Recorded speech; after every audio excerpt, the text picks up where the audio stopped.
Hoy estoy aquí en el gimnasio de la Fundación Respiralia. Vamos a hablar sobre COVID y fibrosis quística en una nueva cápsula informativa.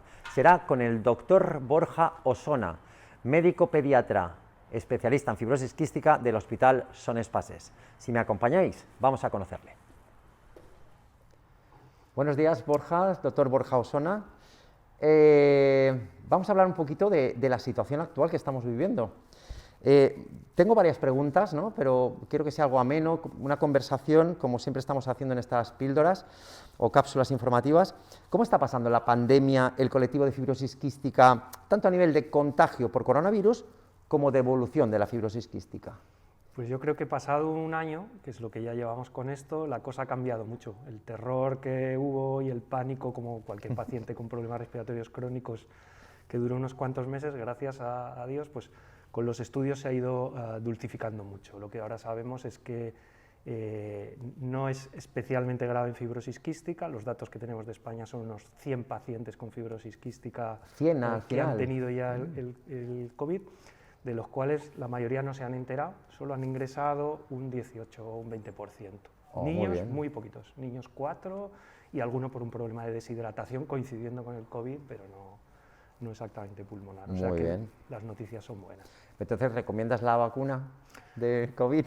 Sí, la vacuna la recomendamos, a fibrosis quística no. Fibrosis quística por las características individuales de cada paciente, que siempre tienen un poquito más de riesgo, y a nivel colectivo porque creemos que nos tenemos que vacunar todos para conseguir parar esto. Y la gran pregunta que nos piden muchas personas trasplantadas, ya sé que en edades tempranas no es muy frecuente el trasplante, pero ¿es adecuada en trasplantes? Pues eso es una cosa que Salud Pública tiene debatido. Ya sabéis que lo de los grupos, lo del orden, lo de todo, lo están discutiendo mucho, pero sí sabemos que los pacientes con trasplante de FQ han ingresado más por COVID y tienen peor pronóstico. Dentro de esos 100 que decimos o de otras series internacionales son los que tienen más posibilidades de tener una afectación importante. Por tanto, ¿recomendamos la vacuna? Yo creo que sin duda, salvo que nos digan algo, porque tienen mucha medicación inmunosupresora, etcétera, y esto puede mediar un poquito también la recomendación. Bueno, entonces, y la pandemia ha cambiado la forma de afrontar la medicina. Habéis hecho telemedicina en tiempos de confinamiento, sobre todo. ¿Crees que esto ha venido para quedarse? Pues creo que ha venido para quedarse en ciertos aspectos y espero que sean en los buenos, porque la telemedicina que nos hemos lanzado a ella puede dar problemas de subestimar a los pacientes o en padres optimistas también que por teléfono nos cuenten que la cosa va muy bien. Pero creo que ha venido para quedarse en visitas que siempre tienen poco valor añadido, que son visitas para contar resultados o para un saludo o para cosas así. Aún así hay que determinar qué tipo de paciente se puede hacer. El paciente estable creo que sí se podría hacer y siempre que el paciente y la familia lo considerara también adecuado, que puede ser. Claro. Bueno, en 2020 no todo ha sido negativo.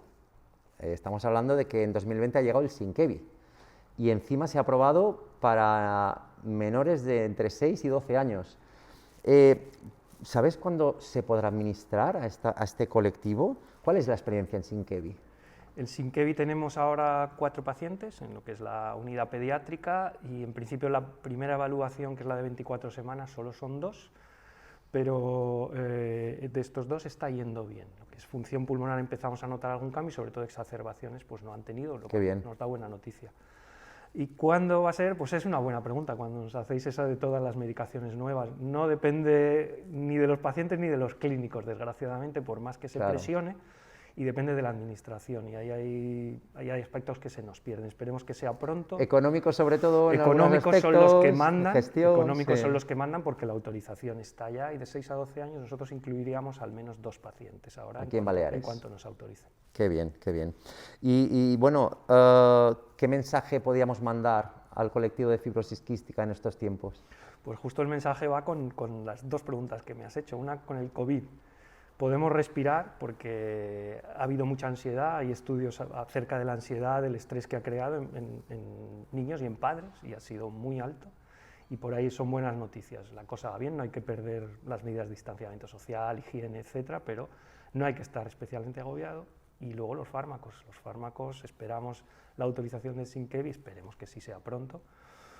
y esperamos la autorización del Trikafta o del Kaftrio, ¿no? Que es la que estamos todos esperando y esperemos que no se duerma. Ya hemos hecho una cápsula del Kaftrio con una de nuestras chicas con fibrosis quística. La son verdad buenas es que noticias son buenas que esté noticias. ahí, buenas noticias los estudios y solo la autorización es lo que nos hace falta, ¿no? Perfecto, pues nada, con este mensaje positivo lo dejamos aquí, doctor Borja Osona, médico pediatra especialista en fibrosis quística del Hospital Son Espases. Muchísimas gracias. Espero que este mensaje llegue a muchos y seamos optimistas. Hasta otra. Ánimo, encantado de estar con vosotros. Gracias.